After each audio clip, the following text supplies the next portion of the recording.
All right, good morning. I know we're at an awkward angle here. I don't have any other better spots to put the phone, so this is what we got. It's about 8:30 in the morning now. Been up since about 6:30.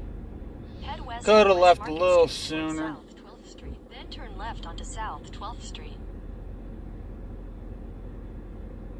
But I didn't feel like it. So I'm heading over to Fleet Pride right now over in Indiana.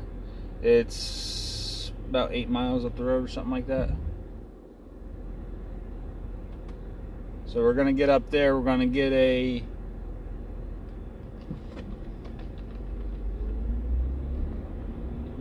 new brake chamber and marker lights, and hopefully by noon I'll have the truck inspected and ready to go. And then possibly later today I'm going to, well, after I get it re-inspected, I'm going to take it up to the tire place and get that trailer tire fixed that they didn't call me out on. But alright, that's it. We're gonna get up there and In 600 feet, sharp left onto the ramp to I-60 get our stuff. East.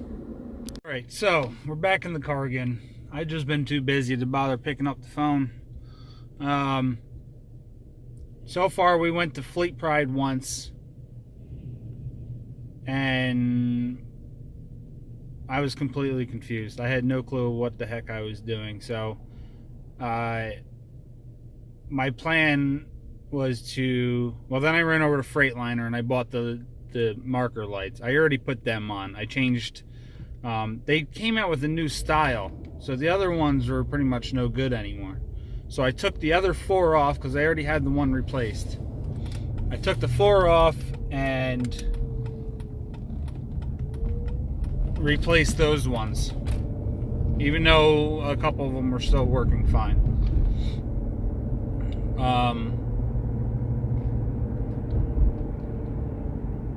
Brought them back, and my plan was to take the truck and go up to the Fleet Pride service part and have them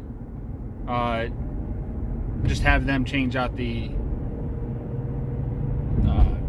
whatever the heck it's called now.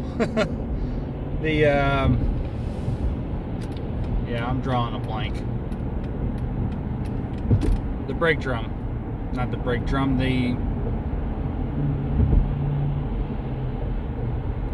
you guys know what I'm talking about. I was gonna have them change that out because I didn't think that I could split it apart. So I thought I had to change the entire thing, and I didn't. It actually did split apart. And if I had to change the whole thing, then the shaft would have had to been cut to size. I didn't have anything to cut it. I didn't want to go out and buy anything to cut it at the moment.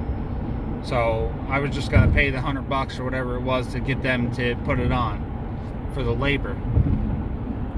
When I got back, I realized that I could split it. So a few months ago, I helped the driver out change his starter. He's helping me out today. More as a guide than anything, walking me through, because he's done it before. So I already pulled it apart, and basically because it's leaking all the time, it has to be changed out, because I can't change the they changed it so that you couldn't split the emergency piece apart. So that part has to be changed out. The service side is still fine. So I'm leaving that. I already pulled it apart. It's actually back there on the floor. I don't know if you guys can see that or not.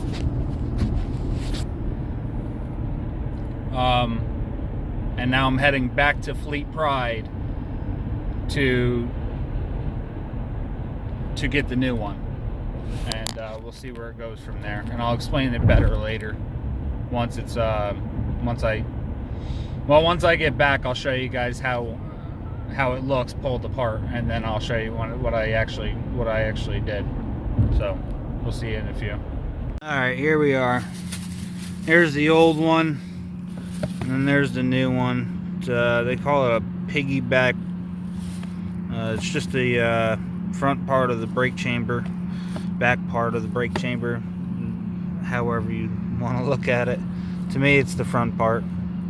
This is what points towards the front. The other side is what hooks up to the brakes. So we're gonna head back now. And yeah, so I'm doing a terrible job at recording this today. So I already started putting it back on.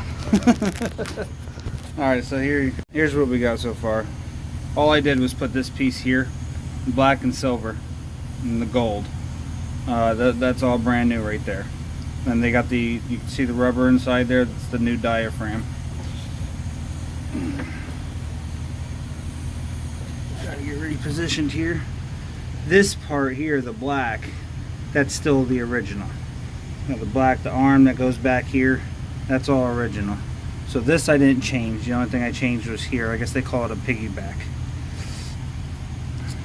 So all I have to do now, I gotta finish tightening this up. I gotta put the air lines back in, which are right here, which is the one that I had changed a few months ago, maybe 6 months ago, something like that. And then I gotta take the cage bolt back out, and the cage bolt goes in here. And then we'll be all done.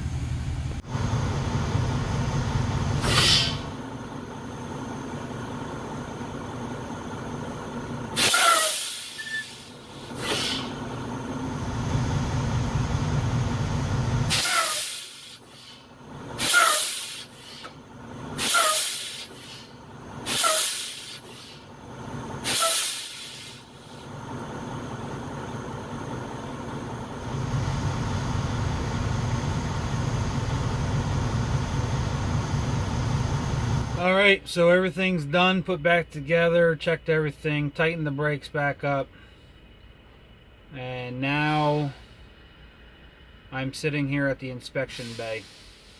So fingers crossed everything goes fine. Usually all they do is recheck what they marked off. So they'll check the clearance lights. I only had one out. I replaced 4 of them. Now all 5 of them are working and are the same color. Not that that mattered, it just mattered that it didn't work. I fixed the reverse light that I said before. I cut it off last time because it was all messed up. It was all corroded out, I believe.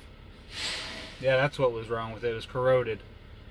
So I needed to buy new pigtails, so I just cut it off and took it off. So it wasn't there, it didn't need to be there. Only required one. This time I just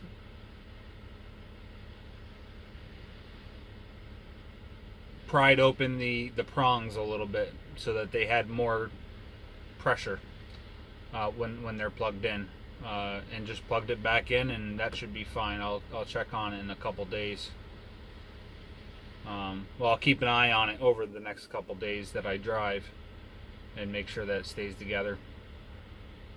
And then the brake chamber, and that was the hardest part of it, but realistically that didn't take long at all.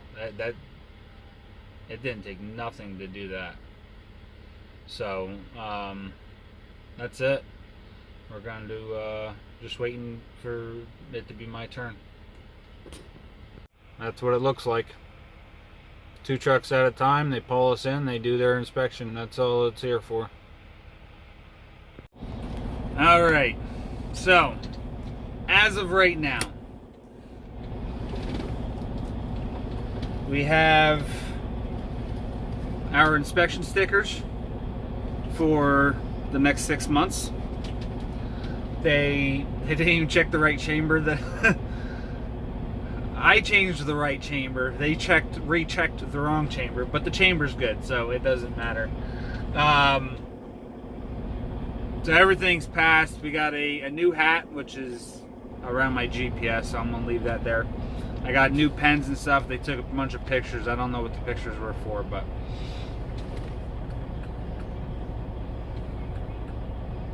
I don't know if they're putting them on the website or whatnot.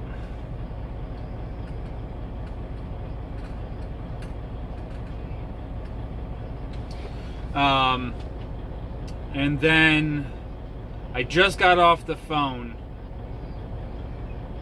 with MPAC, which is the maintenance section in Mercer that's going to help me get my tires done. So I'm actually getting ready to leave here in about 3 minutes to get new tires.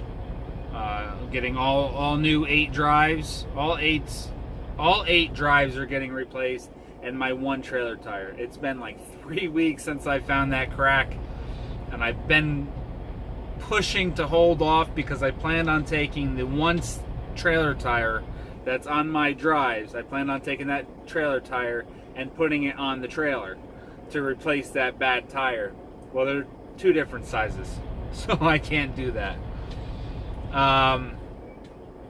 So it is what it is. I'll still keep that trailer tire. That trailer tire is still in good shape. I can put it up on the deck, and I'll actually mount it underneath the trailer for the time being. But it's still a good tire, so I'm not going to throw it away or give it to them for $60 or whatever after paying over $300 for the tire. I'll hold on to the tire, and if I have a blowout or something, that'll be a good spare for my tractor. But that's what we're doing now. So today is getting brand new tires and completing inspection and putting lights on and redoing the... See, I lost the name again. I did it earlier too. The brake chamber. Putting the new brake chamber on, which was very easy, but definitely a new experience. So pretty cool. All right, so we're gonna head up and get the tires now. One of the party goers, a female, was bumped by a car on the side as the car was leaving. The side mirror.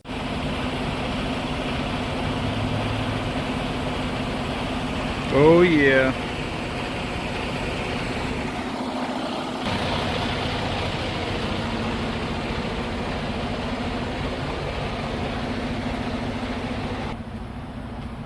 And we went ahead and moved that tire.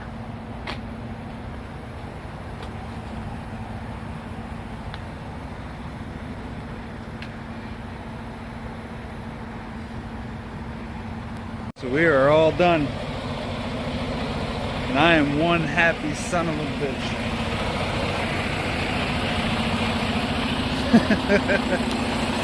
Feel like a kid in a candy shop.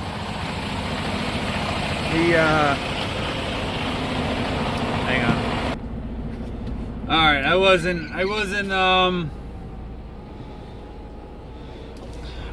aware that, so I guess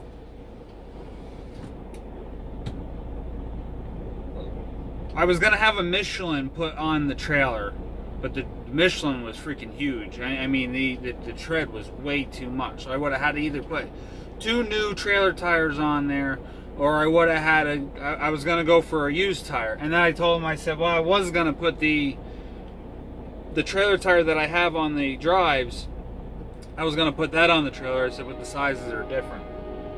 He said, well, they're both 22.5s. I said, yeah. He said, well, then they're basically the same. It's just a different, they just do their ratio differently. So Michelin, I guess Michelin doesn't have